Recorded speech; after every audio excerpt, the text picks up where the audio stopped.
been a very grueling campaign, and there were times when the spirit was willing, but the flesh was weak.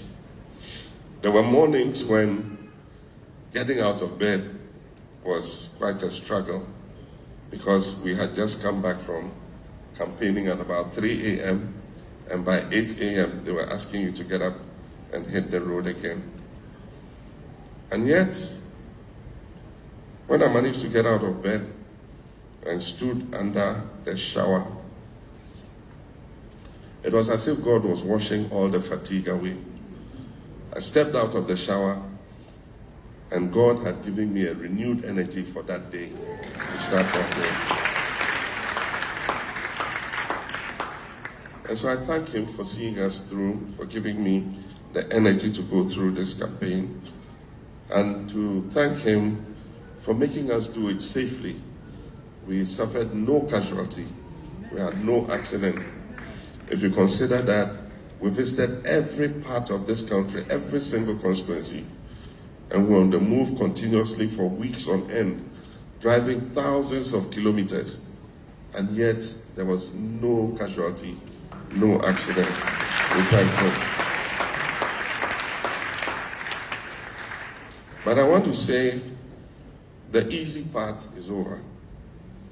The difficult part now begins. It's not going to be easy, as I've said many times on the campaign trail. With the few briefings I've had since the declaration was made, I can confirm that our country is still in a very severe economic crisis, and it's going to take a lot of work to bring it back. It's going to be a tough task to restore our economic prosperity. But I pray that the God who gave me this responsibility will give me the strength and the wisdom to carry it. I pray that God gives me the sense of discernment and wisdom to choose the right people to work in the best interest of the people of Ghana.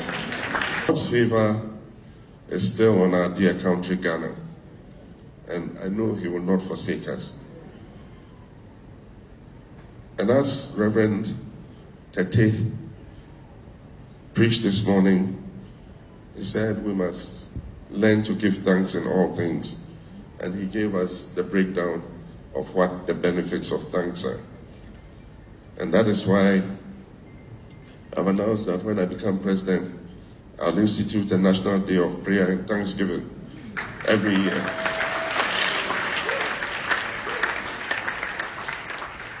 Every year as a nation, we will take time off to pray and thank God. And I'm going to be a significant part of that Thanksgiving.